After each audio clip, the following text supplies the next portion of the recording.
I know that this assembly today is mostly about Lieutenant Colonel Galuzzo, but I have to take a moment here, maybe a selfish moment, and some of us have talked about this in our classes today, but for those of us that are of an older generation, today is an extraordinary day for us, a very bittersweet day, and truthfully, as I thought about speaking today, I knew that we were going to meet around 2 o'clock in the afternoon. And I have to tell you, and one day you'll get here, 50 years ago today at 2 o'clock, I know exactly where I was standing. Because I, like many of my peers, were old enough to understand when the president was killed.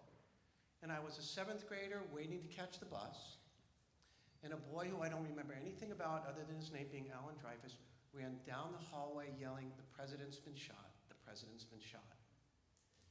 It's a moment you never forget, and so it's hard for you at 14 or 18 to maybe embrace this, but for those of us that live this moment, it's a very full day for us. And I would ask you, as citizens of the country, to try to catch a show on him, read an article on him. This is a powerful turning point for our country. So, something a little more upbeat. Before you, as just introduced, sits an accomplished military officer who has served his country for nearly 20 years. And he has lived in any number of places within the United States in his service and foreign postings, places that I would suggest that many of you can't even find on a map. So here's the first quiz question. Tajikistan, Estonia, and maybe less exotic places like the former Yugoslavia. And because I'm a history teacher, U.S. history students, that would involve the Clinton Doctrine and Bosnia, I hope you know it, to supporting combat operations in Iraq, as you just heard. Lieutenant Colonel Galuzzo has served as an educator in the George Marshall Center in Germany. U.S. history students, that would be the Marshall Plan. Educating over 600 foreign officials from 3,500 countries in this very difficult concept called democracy. He is a recipient of many military awards, including the Bronze Star, the Defense Service Medal with Oak Leaf Cluster, the Joint Service Commendation with Oak Leaf Cluster, the NATO Medal, and many others. Lieutenant Colonel Galuzzo is a 1994 graduate of Clarkson University, earning his BA in electrical engineering, and a 2007 graduate degree from the University of San Diego, earning his master's degree in business administration. My more informal recollection is that he spoke pretty good Russian, and he learned that at Derryfield. Importantly, he's been married for 19 years.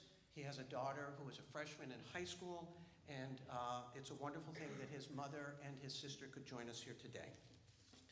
Here's what I know, though.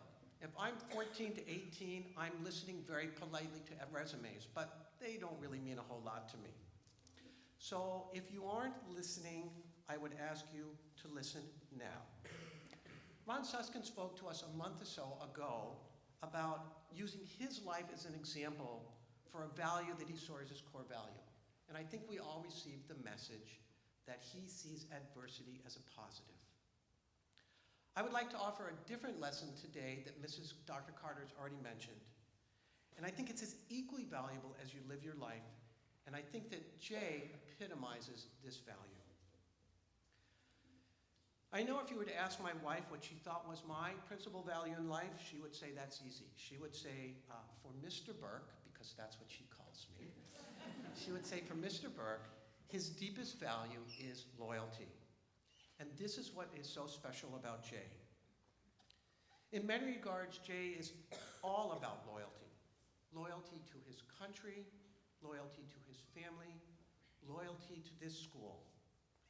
There have been few alums, and I think ask any of us old-timers here, there have been few alums over the years who have been as consistent in their affection for Derryfield. Again and again over the years, he has returned to school to reconnect. Over the years, he has spoken in my class on several occasions. He has always offered students contact information if they're interested in foreign policy or service. He even chaired his 20th reunion for Derryfield. On another hand, on the 10th anniversary of 9/11, Jay made a gift to the school. It's in our garden.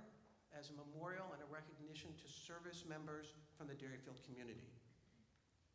And he did this with all without receiving a diploma from Derryfield.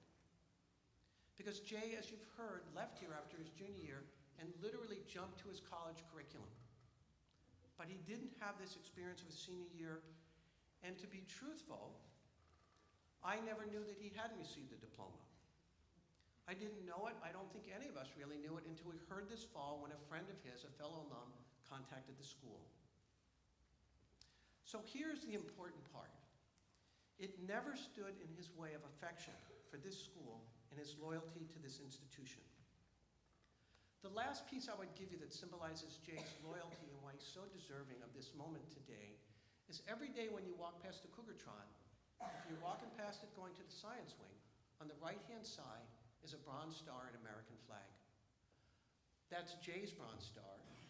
That's Jay's American flag that he's lent to the school or given to the school to honor us and his affection.